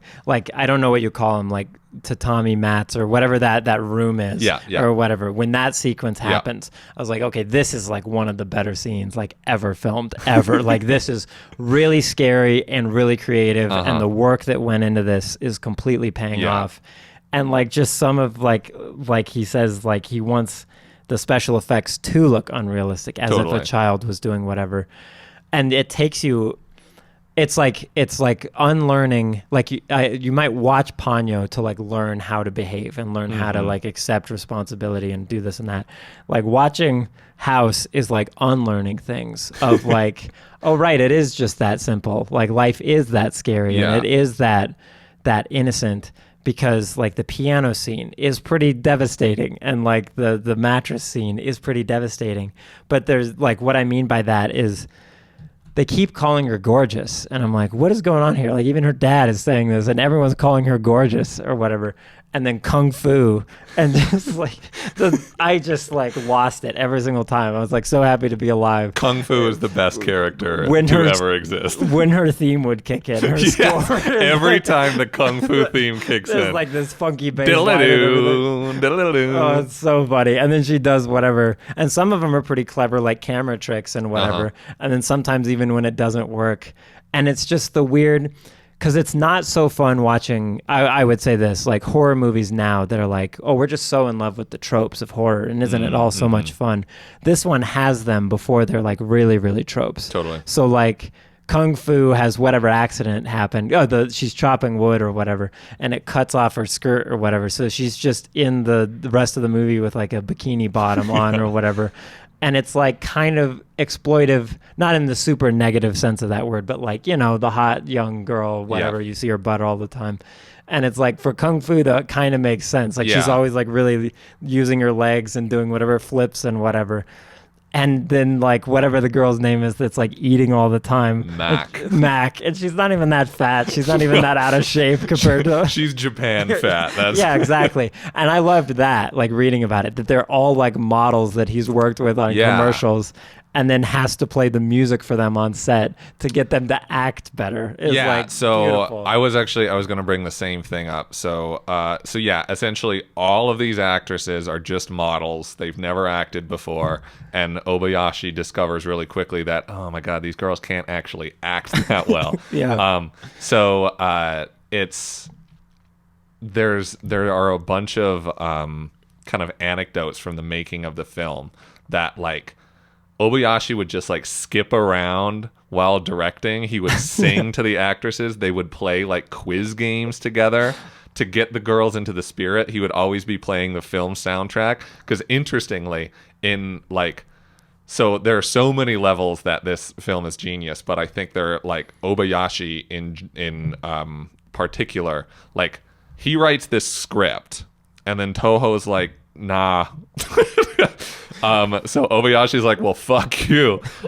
So he just makes business cards with like the name of the film on it, and basically just goes around to people and is like, yeah, Toho is having me make this film. And they're like, wow, cool. Printed all of these promotional materials with the actresses. And we're like, yeah, so all of these beautiful posters and everything, with all of these beautiful models on it, but it's just got this, you know, it's also got this weird pop art poster, the orange cat house poster, which is like very, you know, striking. He gets a very hip young band called Go Diego to do the soundtrack, releases the soundtrack before the movie's even made. So the soundtrack is like a hit on Japanese radio, and then he goes back to Toho and he's like, well, you gotta make this movie. Yeah, exactly. Like, I've done all of these things, like everybody's waiting for this film, are you going to not make it now? And Toho's like, okay, I guess. That's beautiful. Like, yeah, the cultural footprint is already there. You just gotta put your foot in it. You just literally now have to make the movie. But anyways, so he was just doing these things. He was acting ridiculous on this set, to kind of like get this, you know, happy-go-lucky feeling on set. And a lot of the producers that were there were just like ridiculing him for it. It was making everybody really nervous because they were like, this movie's gonna fucking suck. But there's another anecdote that like a lot of the crew Many said that they had been like working in film so long that they had like lost their joy for it, and being on this set every day like reminded them of why they got into it in the first place. And it was like, despite a lot of kind of problems with making the film, everybody was just like really, really happy to be making it. That's, yeah, because there's 2 points I would want to make on that, because like, well, 3 kind of. If you need to be sold on this movie of like, well, you know, 1970s Japanese horror wacky movie or whatever, it's like that version of like a Scott Pilgrim. It's like very stylistic and very fun and very self-aware in a fun way, in a good way. There was one anecdote that I liked that was like Obayashi recalled that his producer told him that Toho was tired of losing money on comprehensible films and were ready to let him direct the house script, which they felt was incomprehensible. And that's like beautiful. And like, yeah, that point resonates with me that you say like about, because like having been on film crews, everybody... like basically below the line means anyone who's like not doing a creative thing. So you're not the director or cinematographer or production designer. Most of them are often very jaded because the things that they're making, 99% of all like filmed content is pretty bad, as evident by the use of the word content there, that it's just nothing. And so they, you know, pound it out day in, day out for a year, and nothing ever goes anywhere. Nothing's ever good. And I was working on this project, directing this thing, and I felt so like terrible about it because I didn't write it, I wasn't producing it, I was just like in charge of just directing it. And after a while you feel like you're not part of the process, like you're showing up and you're just kind of rearranging. It's just a job. Yeah. And my cinematographer, we got new pages in, and that's not something you want from like the producers. Basically, there's like new pages for new scenes or whatever, and they're just like incomprehensible nonsense. And I get so stressed out. I'm like, this is supposed to be this thing, and they want this to go in this, and I'm already trying to whatever. And my cinematographer was like, well, what if we just like lean into it, like hardcore, and then they A, either can't use the footage because we do whatever, or B, we learn how to do things on this set as opposed to others. And so we had plenty of like look directly into camera moments and then like whip zoom, like character does whatever. And it like reignited my love for doing it and like what reminded me of why I like doing it and what's sort of possible in the same way like Ponyo of like you can take these bad situations and make them shine. And like House is like, you know, there are movies that came out at exactly the same time that are schlocky, like horror, campy, gaudy, like stupid, whatever.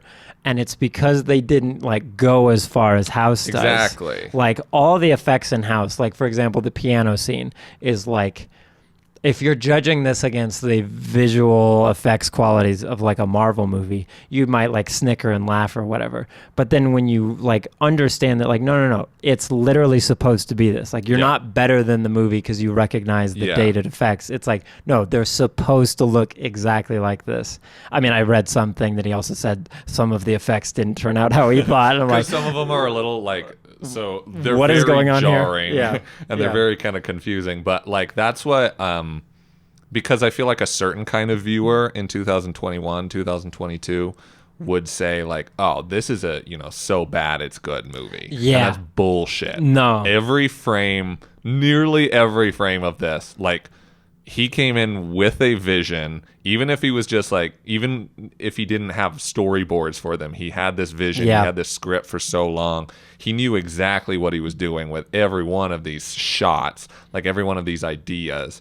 And so for example, Toho, the production company, you know, one of the biggest production companies in Japan, and they were actually, in terms of like special effects teams, number one in Japan at the time. Yeah, they're doing Godzilla. Exactly, right? Yeah. So they had all of this, you know, special effects team just there for Obayashi. And he's like, nah.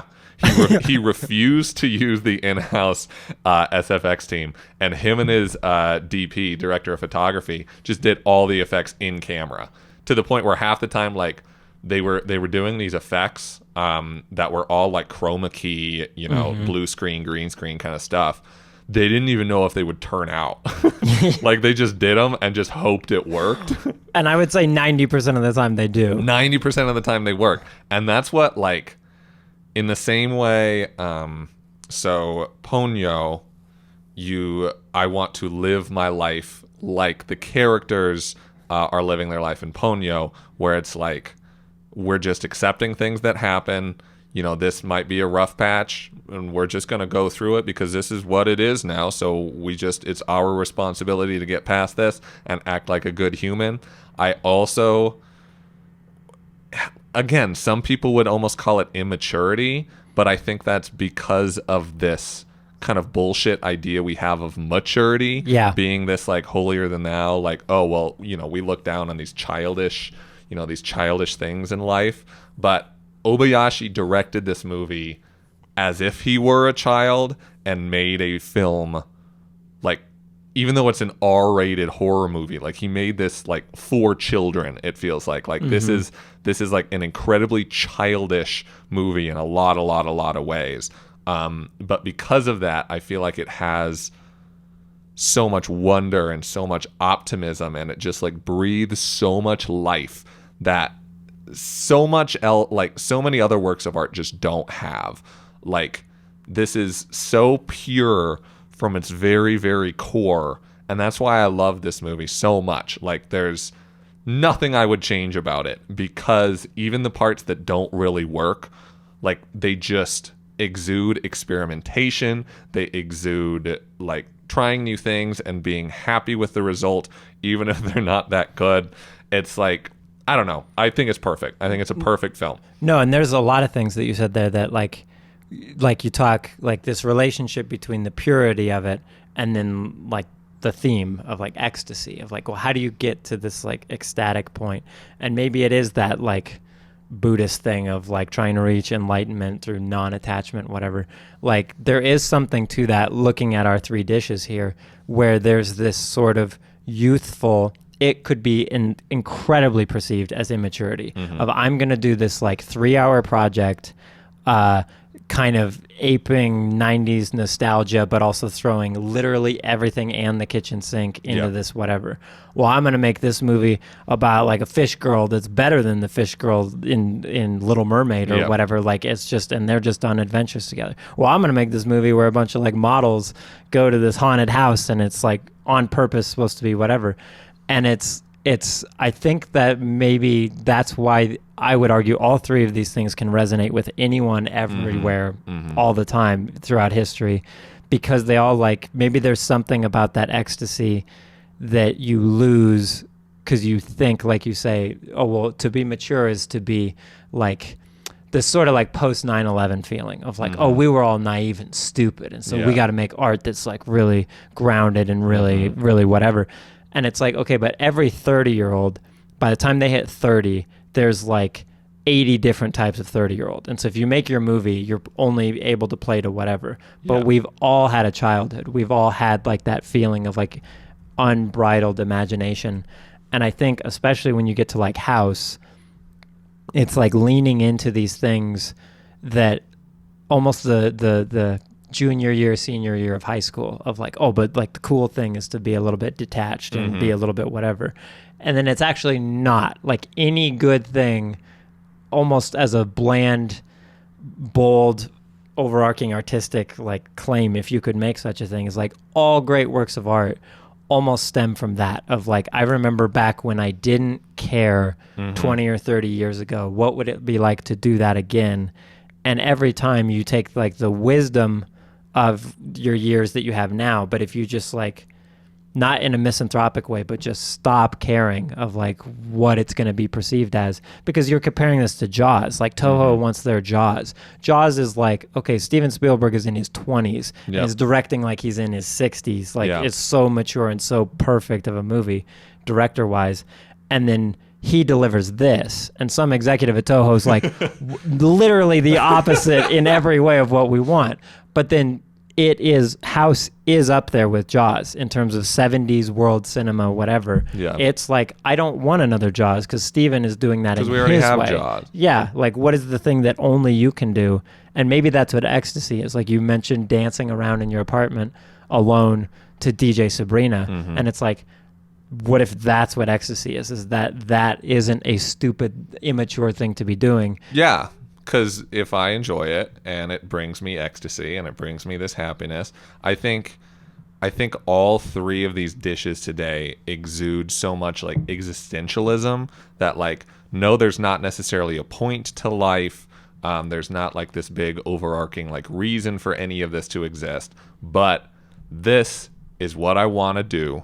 This is 1000% my vision. This is 1000% the product that I want to make. It's enriching my life making it, and it's enriching the lives of other people that consume it.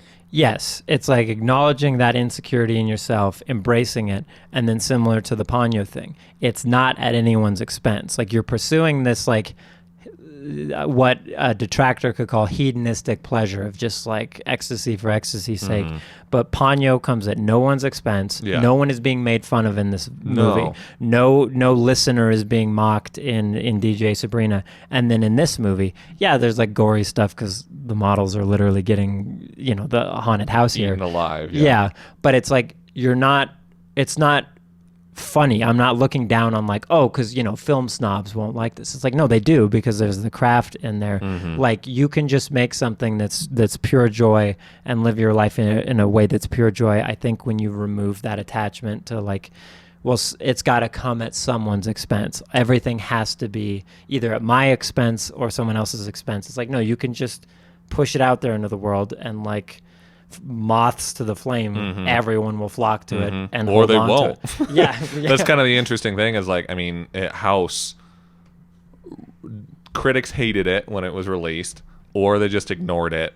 But it made a shitload of money. It was actually it matched the box office draw of Jaws. So Toho got their Jaws in the end, but it was never released in the United States until 2009. Yeah. For over 30 years, nobody saw it outside of Japan because Toho was like, well, this is just a stupid movie for like teenagers, and we don't need to really try to release it worldwide or anything. But then here we are almost 50 years later talking about it because it has that joy, because it has that ecstasy, and because now it's even if it didn't on its initial release and people thought of it as kind of slight, like in the same way that if you live your life and you pursue whatever you think is your path, but it doesn't ever really come to the fold, like it never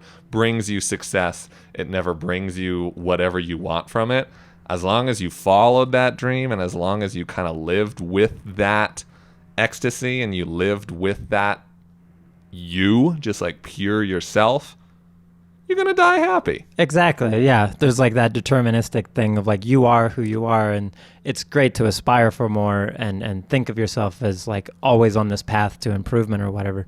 But it makes me wonder, because like Stanley Kubrick, this renowned, super serious, like very critically acclaimed, appreciated filmmaker, one of his favorite movies of all time was The Jerk.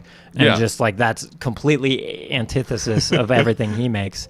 And I wonder, like I think about a guy like Kurosawa watching this and then thinking like he has that film called Dreams. I haven't seen it, but it's like very visually similar in a certain like the way the colors pop. And it's like this where you think you need to be or how you think you should be reacting, all these things holding you back from this ecstasy is like you already have that ecstasy within you. Just sort of let it out. You got to let it out. Yeah. It's like this people perceive maturity as kind of leaving this inside and like pushing it under and letting it die in a sense. But I think in a certain way that's the most immature thing that you could possibly do. And if that didn't do it for you,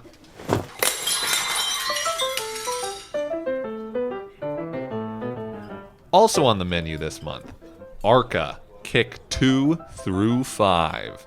Venezuelan producer Arca obviously kept busy during the pandemic as she released 4 full albums in the last 5 weeks of 2021. While there are some ups and downs amongst the set, she is still one of the most important forward-thinking producers in the industry today. Trico put out Jodeki, The Japanese title roughly translates to great performance, which is spot on for these ne'er-do-wronger math rockers who continue to exude fun and talent. Finally, we have Kirara with 4. Almost absurdly energetic, unfortunately overlooked big beat music coming out of the Korean indie scene and featuring many other soul mates that you should be listening to. Ooh, it's terrible. I Very love it. good. No, A minor diner, it only fits here. And whatever else fits here, if that's a sentence that I could say, you could find anything else that fits here. Thank you. On our Spotify playlist. Anything that's ever been featured on the show or also on the menu, just look up A Minor Diner Dishes on Spotify. It's been a pretty good month. Good start to the new year. Good place. I guess a good end to this meal, though. Like, maybe we take him back to the kitchen. Yeah, let's do it.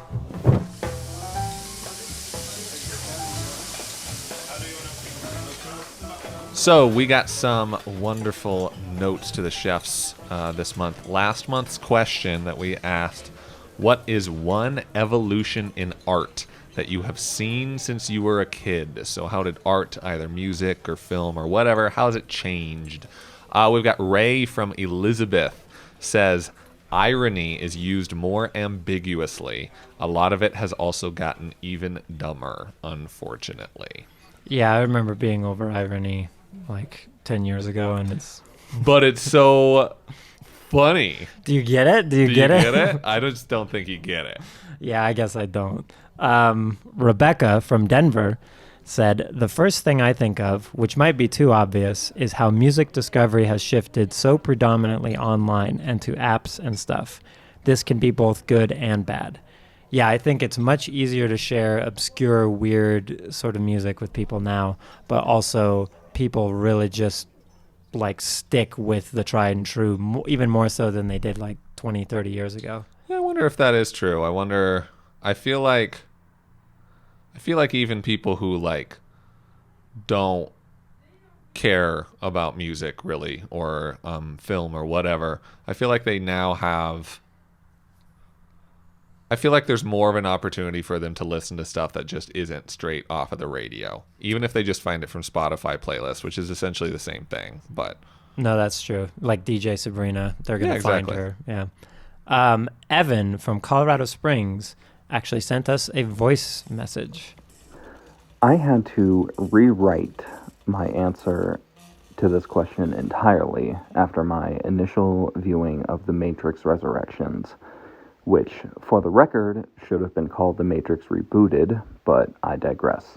For the most part, in terms of evolution, I think most forms of modern art can be divided into 2 categories: nostalgic and cynical. With the current discourse surrounding pop culture and media as a whole, people seem to think things can only be one of 2 extremes and nothing in between.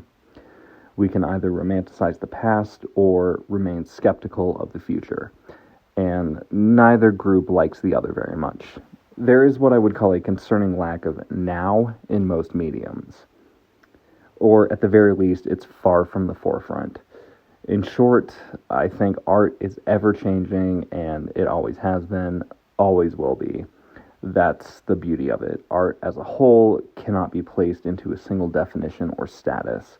What I think has evolved most, or in this case, regressed, is how people receive it and discuss it, and especially how they react when they don't like something. Yeah, and I agree with this to whatever extent, that I think when it comes to mass popular culture, it's really just like, wasn't this other time so great, and isn't now just like the worst thing that's ever happened ever, with no real basis for either. Yeah. As for me, an evolution in art.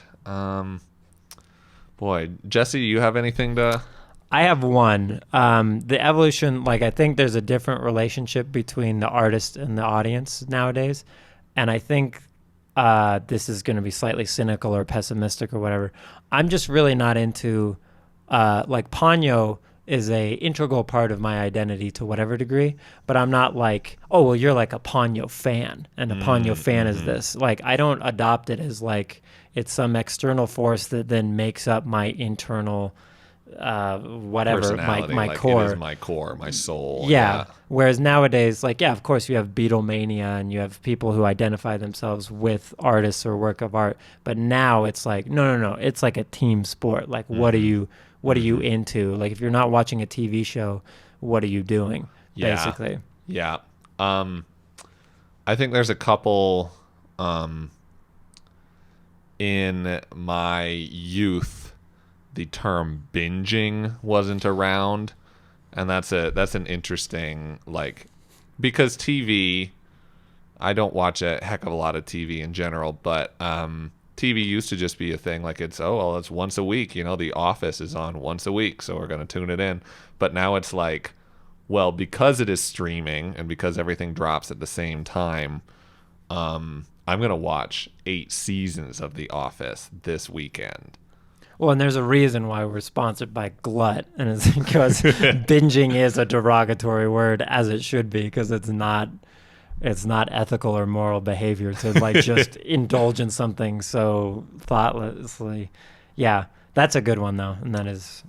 Yeah, and going along with your point about the relationship between creator and artist, I was thinking as you were saying that about how apparently, like Stranger Things, apparently the creators of Stranger Things were, like, on the Reddit for Stranger Things and, like, taking ideas from fans about what to do for the next season, which, yeah, it's interesting. What are we doing here? Yeah, it's like half drug deal, half, pardon my language, circle jerk. Like, what? I don't want to be consulted. When I go see a movie or see a TV show, I want something I can't conceive of. Totally. If it's like, well, but like, what if like Luke Skywalker has like an 8-sided lightsaber or whatever, and then they do that, and it's like, well, they're doing that because 18,000 people agreed with that point. It's like, that's not creative. That's just like playing to the crowd, I guess. Yeah, it's just crowdsourcing. Gross. Yes. Anyway. Yes. But anyways, we digress. We love hearing from our patrons. We like to bring some kind of thought-provoking questions for the chefs back here every month. So after this meal, we want to know, what work makes you feel on top of the world?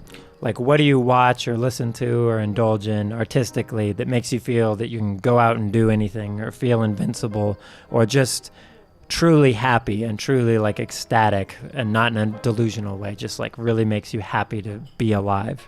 Shout hallelujah to the skies. Yes. If you want to write into us, you can write in at aminordiner@gmail.com. You can talk to us on our Instagram, our Facebook, comment on this video on YouTube. You can now also send a 30-second to 1-minute audio answer to that same email, aminordiner@gmail.com. Thank you very much, everybody, for dining with us tonight. Be sure to thank your hostess, Miss Mandy Groves, on your way out, and wave to Edward Tart on keys. A Minor Diner is recorded on location and produced by Epicene Motion Picture Company. We'll see you next time, folks. See ya.